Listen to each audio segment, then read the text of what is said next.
കഴിഞ്ഞ ദിവസം ഞങ്ങളൊന്ന് ഫെസ്റ്റിവൽ സിറ്റി വരെ പോയിട്ടോ. ആക്ച്വലി വർക്കിൻ്റെ ഇന്നുമായിട്ട് അങ്ങനെ പോയിട്ടുണ്ടായിരുന്നു. ബട്ട് ഞങ്ങളും കയറിയിട്ടോ. അങ്ങനെ പോയി അവിടെ എത്തി നോക്കുമ്പോഴേക്കും വാട്ടർ ഡാൻസും കാര്യങ്ങളൊക്കെ നൈറ്റാണെന്ന് പറഞ്ഞു. അതുകൊണ്ട് തന്നെ നമ്മൾ അതിൻ്റെ ഉള്ളത്തെ മാളിലൊക്കെ കയറിയിട്ടോ.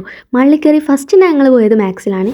അത് പിന്നെ എപ്പോഴും അങ്ങനെ തന്നെയാണല്ലോ, ഡ്രസ്സ് കണ്ടാൽ പിന്നെ നമുക്ക് ഒന്ന് വാങ്ങുന്നില്ലെങ്കിലും ഒന്ന് നോക്കി വെക്കുന്നത് അത് ഒരു വേറെ തന്നെ ഒരു രസമാണ്. അങ്ങനെ കുറേ അങ്ങോട്ടും ഇങ്ങോട്ടൊക്കെ നോക്കി. അത്യാവശ്യം നല്ല കളക്ഷൻ ഉണ്ടായിട്ടുണ്ടെങ്കിലും എനിക്ക് സ്യൂട്ടാകുന്ന തരത്തിലുള്ളതൊന്നും എനിക്ക് തോന്നിയില്ല. അങ്ങനെ പിന്നെ അവിടുന്ന് വേറൊരു കടയിലേക്ക് കയറിയിട്ടോ. ഈ ഒരു കടയിലേക്ക് കയറിയപ്പോഴാണ് ഈ കട ഞാൻ എവിടെയോ കണ്ടിട്ടുണ്ടല്ലോ എന്ന് ഞാൻ തിങ്ക് ചെയ്ത്. ശരിയാണെടോ, എൻ്റെ കുറേ നാളായിട്ട് ഇൻസ്റ്റയിൽ ഞാൻ സേവ് ഇട്ടൊരു വീഡിയോ ആയിരുന്നു ഈ കട എന്ന്. ഷോപ്പ് ഏതാണെന്നുള്ളത് നിങ്ങൾക്ക് പലർക്കും മനസ്സിലായിട്ടുണ്ടാവും. സ്പെഷ്യലി ഗേൾസിൻ്റെ കാര്യം പറയുകയാണെങ്കിൽ ഇത് മിക്കവരുടെയും വാച്ച് ലിസ്റ്റിൽ ഉണ്ടാകുന്ന ഒരു ഇതാണ്.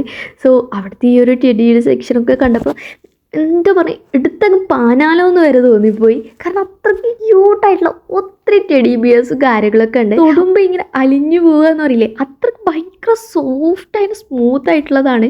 ഒരുപാട് കളക്ഷൻ ഉണ്ട്. ശരിക്കും പറഞ്ഞാൽ നമ്മൾ അവിടെ കയറിയാൽ ഇങ്ങനെ കൺഫ്യൂഷൻ ആവും, ഏതെടുക്കും എങ്ങനെ എടുക്കും എന്നല്ല. അക്സസറീസ് ആയിക്കോട്ടെ, അതുപോലെ തന്നെ ബുക്സിൻ്റെ സെക്ഷൻ ആയിക്കോട്ടെ, അതുപോലെ എന്തൊക്കെ ആട്ടെ, what ever it's very beautiful. ശരിക്കും പറഞ്ഞാലേ ഇങ്ങനെ പന്തങ്ങണ്ട പിരിച്ചതിനെ പോലെയായിരുന്നു. ഓരോ സെക്ഷനും കൊണ്ട് കാണുമ്പോഴും അവിടെ കയറി ഇതെടുക്കുക എന്നുള്ള ഒരു കൺഫ്യൂഷനായിരുന്നു. മൊത്തത്തിൽ ഭയങ്കര ബ്യൂട്ടിഫുള്ളാണ് ഓരോ സാധനങ്ങളായിക്കോട്ടെ. ഞാൻ എന്നിട്ട് ഇങ്ങനെ പറയുന്നുണ്ട്, ഇനി എൻ്റെ നെക്സ്റ്റ് ബർത്ത്ഡേക്ക് ആ ഒരു പൗച്ചിൽ ഈ ഒരു സാധനങ്ങളൊക്കെ ഇടണം, ഈ ഒരു പൗച്ചിൽ ഈ സാധനം ഇടണം. അങ്ങനെ ഇങ്ങനെ ഫുൾ പ്ലാനിങ്ങും കാര്യങ്ങളൊക്കെ ആയിരുന്നു. കാരണം ഏതെടുക്കുന്നുള്ള കൺഫ്യൂഷൻ. ആസ് യൂഷ്വലി ഈ മേക്കപ്പ് സാധനങ്ങളൊക്കെ കാണുമ്പോൾ നമ്മൾ ഗേൾസിന് എന്തായിട്ടും തോന്നും ഇങ്ങനെ സാധനമാണെന്നൊക്കെ.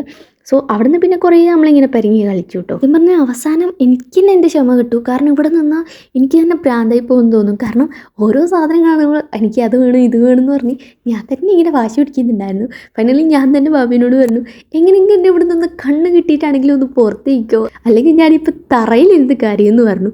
സോ അത്രയ്ക്ക് ക്യൂട്ടാണോ, ഭയങ്കര ഇഷ്ടമാണ്. നിങ്ങൾ ഗേൾസിനൊക്കെ ഇത് എത്രത്തോളം അണ്ടർസ്റ്റാൻഡ് ചെയ്യാൻ പറ്റും എന്നുള്ള കാര്യം എനിക്കറിയാം. ബട്ട് ബോയ്സിന് ഇത് എത്രത്തോളം റിലേറ്റഡ് ആകുമെന്ന് എനിക്ക് തോന്നുന്നു. എൻ്റെ ഈ എക്സൈറ്റ്മെൻറ്റ് എൻ്റെ ഈ വോയിസിൽ തന്നെ നിങ്ങൾക്ക് തിരിയുന്നുണ്ടാവും. സോ ഇന്നത്തെ വീഡിയോ ഇത്രയേ ഉള്ളൂ.